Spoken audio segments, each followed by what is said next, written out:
Always appreciate your input, Andrew. So, I have some things that I want to share based on this. I'm taking some notes. I hear you. It can be very isolating, especially for the majority of us who lack a community around what we're doing.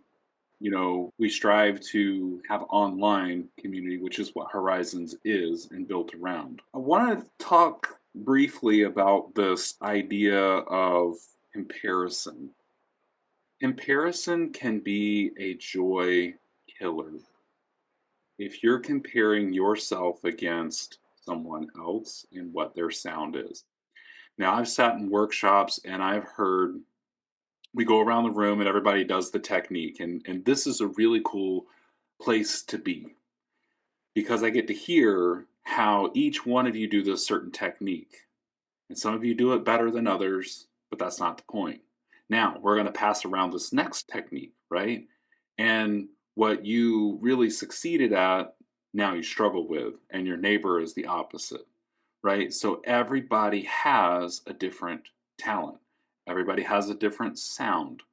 And so some of these things that we're doing innately, people can do better than others without a whole lot of effort. But it's like that one thing, like sometimes I'm coming back to pick on this one is the gallop. Some of you just lock into the gallop and you get it. It's easy, it's simple. And others are like overthinking which finger does this and that, and it's a speed thing. And some of those things take more time. And you're comparing your physical ability, your mental ability, your respiratory ability, all these things against someone else who is built differently. That's what the kids say these days. I'm built different. You ever talk to a kid who's like 12, 13, 14? That's what they say. But it's true in this case. I'm built different. I'm built different than you. My capabilities are different. My upbringing is different. My talent is different. And that's fine.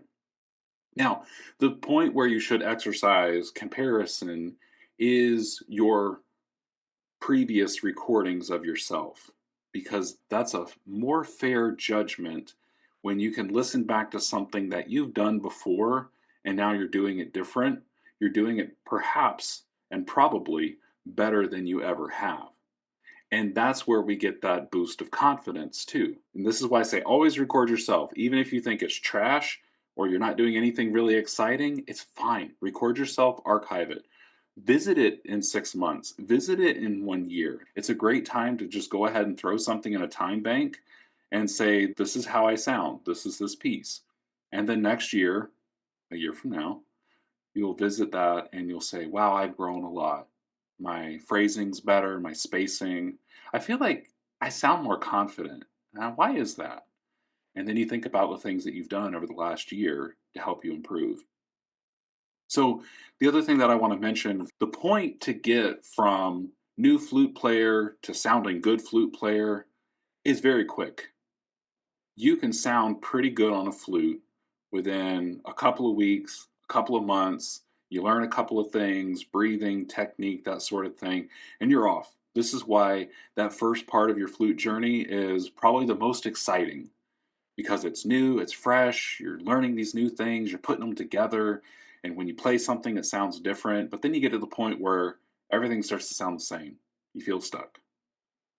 And that's why. Because, well, you've done a lot of work already. Now, that last bit, you've gone to 80%, and the journey to 80% is really quick, and it's really exciting, it's really fast, and it's not a lot of effort. But to get to 85 and 90%, that's harder than it is to go from 0 to 80. And a lot of us don't want to put in the work, or we don't find the time, or we move on to something else creative to kind of spark that thing again because that's how we are, right? We get bored and frustrated with something and well, let's pick up something new and fresh to get those endorphins, to get those feel good things. So for those of you who are dedicated, who are really in it for the long haul, it's not going to feel good every day. And that's just a part of it. Just something to chew on, something to think about, especially this time of year. A lot of us are looking at New Year's resolutions, setting goals for next year. Be very intentional about those things. And intention is where it's coming from your core. It's your why. Why are you practicing? Why are you playing the flute?